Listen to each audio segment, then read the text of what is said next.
E aí, pessoal, meu nome é Manuel Júnior, sou desenvolvedor back-end, focado principalmente no Python e Django.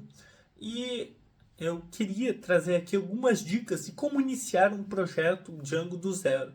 Essa parte de criar um projeto, iniciar um projeto, foi muito importante, principalmente no meu início de carreira, utilizando ali o Django, porque se você for ver ali no LinkedIn e outras vagas, várias das vagas que estão para as empresas, elas pedem, quando é de Python, pede o Django. Tem algumas agora pedindo Fast API, algumas poucas eu vi menos, né? Pedindo o Flask, mas o Django é um dos frameworks mais conhecidos e solicitados ali. Então é muito bom para você saber começar a estudar ali utilizando já o Django. Mas, ok. Então vamos iniciar. Esse vai ser o foco do nosso vídeo aqui. Como iniciar um projeto Django? Por que utilizar Django? Já citei por esses motivos, né? Que foi muito bom para mim também e acredito que para você vai ser também. E como iniciar o projeto? O que a gente precisa saber primeiro? A gente precisa saber as delimitações do que a gente vai fazer. O Django, ele tem alguma estrutura interna ali que é Model, View, Template. O model ele vai se comunicar com o banco de dados, com as tabelas do banco de dados que a gente vai criar. O view seria justamente a parte de URLs ali, para fazer essas rotas de como a gente faz a lógica do controller, para como ele vai alterar o model. E o template é realmente que vai aparecer para o usuário. Na parte do template, a gente não vai focar muito aqui, porque isso ficaria, em boa parte dos projetos que eu vejo, o projeto Django ele foca na parte da API. Então essa parte do template fica com a parte do front-end. Até na empresa que eu trabalho, a parte do front-end é feita em React. Então a gente não mexe nessa parte de template para fazer o front-end. Então a gente utiliza mais o model e o view ali. Hoje eu vou focar aqui mais no model e como a gente iniciar esse projeto, né? Ok. Então, para iniciar o projeto, eu já estava removendo algumas coisas aqui, já tinha feito um pouco antes, mas para iniciar o projeto, a gente vai fazer um projeto aqui de fazer uma wallet. Então, o que seria essa wallet, né? Vamos botar aqui que é uma wallet API. Ela seria um lugar para a gente guardar os nossos gastos e os nossos investimentos. Primeiro eu vou fazer aqui a parte para ser simples de gastos, então seria as nossas bills. Primeiro, criei, vou entrar nessa wallet, nessa pasta que eu criei, né? E o que vai ter aqui? Primeiro eu vou criar um arquivo .env. Nesse arquivo .env eu vou colocar uma variável de ambiente para configurar o pipenv. E o que essa variável de ambiente vai fazer? Ela está ali pipenv venv in project. Então ela vai fazer com que o venv ele seja configurado aqui no meu projeto. Então quando eu der o pipenv install, esse pipenv ajuda a gente bastante a isolar os ambientes Python. Se eu der um install Django, ele vai pegar daquela variável de ambiente, ele está lendo ali, e vai instalar dentro do meu diretório que eu criei aqui, dentro de uma pasta .venv. Isso vai ajudar a eu ter delimitado onde foi instalado as dependências do meu projeto, porque se eu criar um outro projeto aqui em outro lugar no meu computador, as dependências que eu estou criando aqui, a versão do Django que eu estou trabalhando, de outras bibliotecas, não vai afetar esse meu projeto. Daí, ok. Após isso, a gente vai fazer o Django Admin Start Project. E aqui ele justamente vai iniciar um projeto ali, Django. A gente vai ver que ele vai criar já várias coisas prontas. É só a gente aguardar uns momentos. Vamos ver. Aqui está iniciando o nosso projeto. Podemos ver aqui que já criou a pasta .venv e está instalando as dependências dentro dela. A partir disso também ele vai criar um arquivo pipfile e um pipfile log. Se a gente der um ls aqui, a gente pode ver que tem esse pipfile e dentro dele vai ter as dependências ali que a gente instalou, o Django. Podemos ver que tem um asterisco porque a gente não especificou a versão, a gente poderia especificar a versão.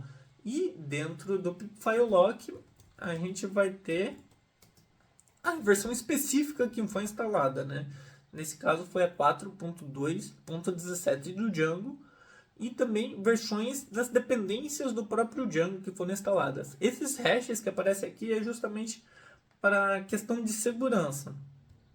Então, para a gente não ter problemas ali de algum servidor tentar se passar pelo servidor do Django. Ele tem esse hash justamente para identificar. Agora que o pipenv já foi instalado, a gente pode criar o nosso projeto, né? Então a gente dá Django admin, start project e a gente vai chamar aqui de backend. E eu vou querer que ele instale nessa pasta. Então o projeto vai ser iniciado já nesta pasta Wallet API que a gente criou. A gente dá um ls aqui, temos já a nossa pasta backend e um arquivo manage.py, que ele vai auxiliar a gente a rodar alguns comandos. Ok, então entrando...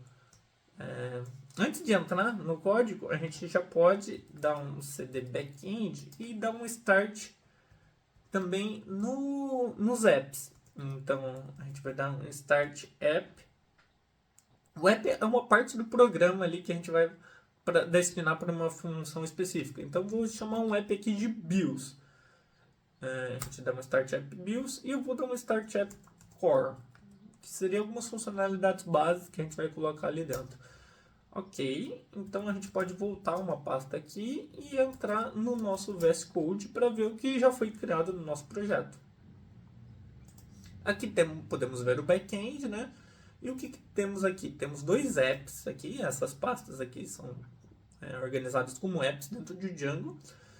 Temos o core e o bills. A gente pode ver que tem uns arquivos vazios aqui, mas aqui a gente vai definir os nossos models, né? Por exemplo, aqui dentro do bills, a gente pode criar uma classe bills category para classificar as nossas bills. E o que a gente vai botar aqui, na verdade, é um text choice. Models. Text choices. Então, quais seriam? Vou botar aqui conta de luz, água, internet, gás, telefone, aluguel. Vamos botar aqui comida. Tá aqui. Seguir o padrão, né? Diminuir a fonte aqui. Ok. Botar o other também. Transporte e other. Perfeito.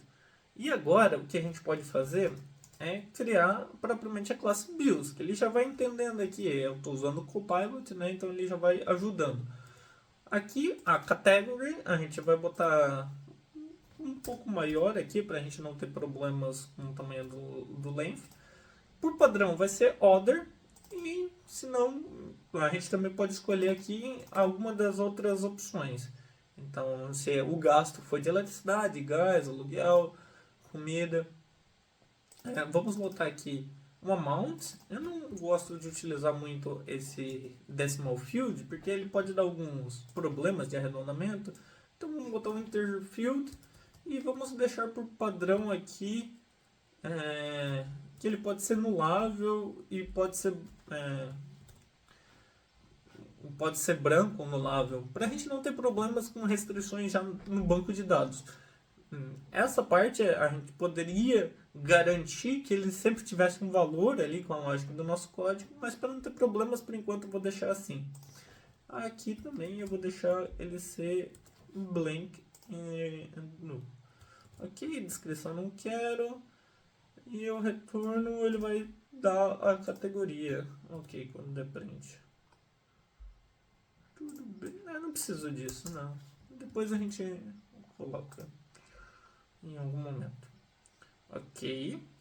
Só que aqui seria interessante eu ver se eu modifiquei o meu modelo de alguma forma, a data que eu criei, o objeto, né? Então o que a gente vai fazer nesse core, eu vou criar um modelo base. Aqui, ó, um class. Vou chamar de base model. E ele vai herdar do timestamp.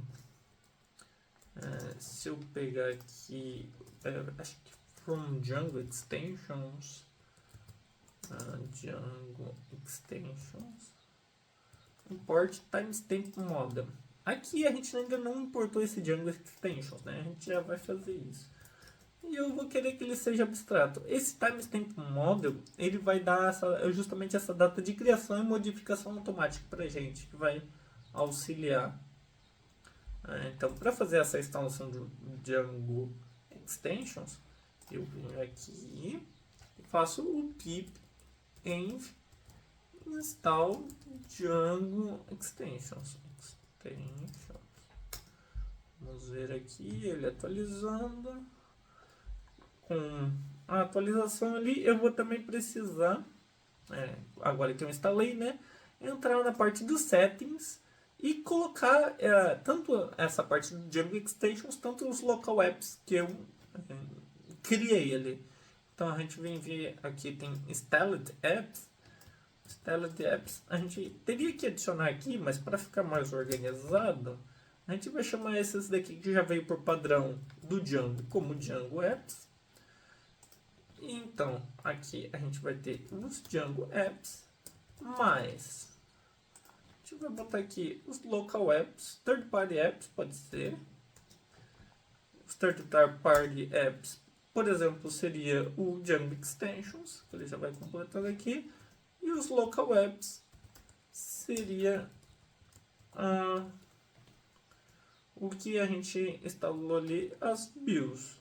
Ok. Agora a gente pode botar aqui como o Local Apps. Perfeito. E o Third Party Apps. Então o Installed Apps seria a soma dessas três listagens aqui. Então, se a gente vir agora e fazer o Make Migrations, ele deve pegar um modelo que está aqui no BIOS e criar esse modelo para a gente fazer uma migration, que seria uma regra, um código ali para a gente conseguir aplicar isso no nosso banco de dados. Então a gente vai usar o arquivo lá que foi criado, .manage.py, que auxilia a gente vai escrever o comando make migrations para ele criar essas migrations.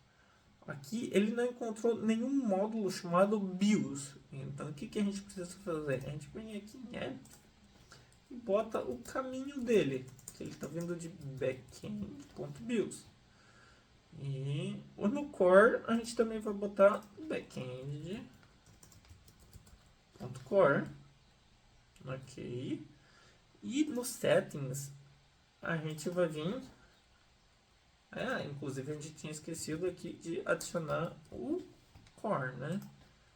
Vamos botar aqui backend.core também. Ok, vamos só ajustar a formatação aqui. Então o que a gente pode fazer aqui, chegando no terminal, a gente roda para entrar no nosso pip shell. Então ele está ativando aqui o nosso ambiente, né? E a gente dá um make migrations. Ok, ele criou a nossa migration aqui. Ok, criando a nossa migration. Agora, o que a gente pode fazer depois que ele criou a nossa migration é aplicar a migration. Vamos dar um migrate. Ok, ele aplicou a nossa migration. Agora a gente pode dar um ponto /manage.py shell plus para a gente conseguir entrar dentro desse módulo. Então, por exemplo, se a gente já chega em BIOS, a gente chamou de BIOS, certo?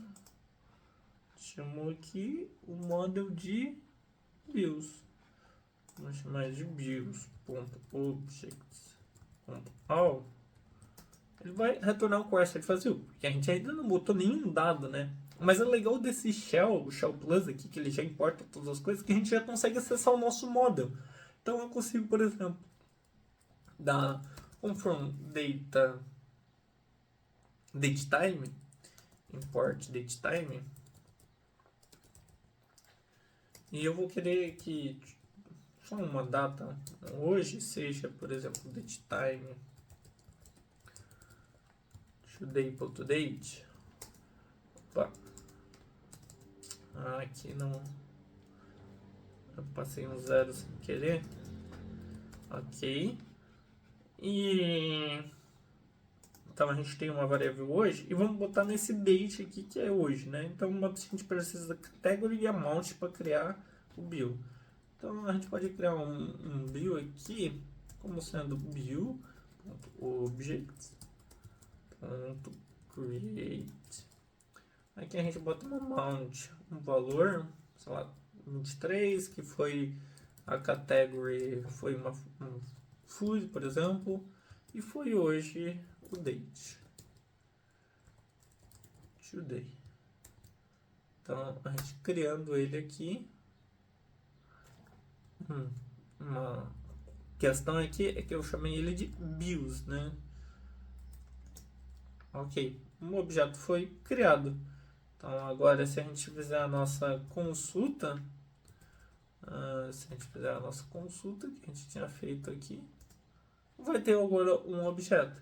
E para a gente conseguir visualizar isso aqui no VS Code, tem uma extensão bem legal que é do SQLite.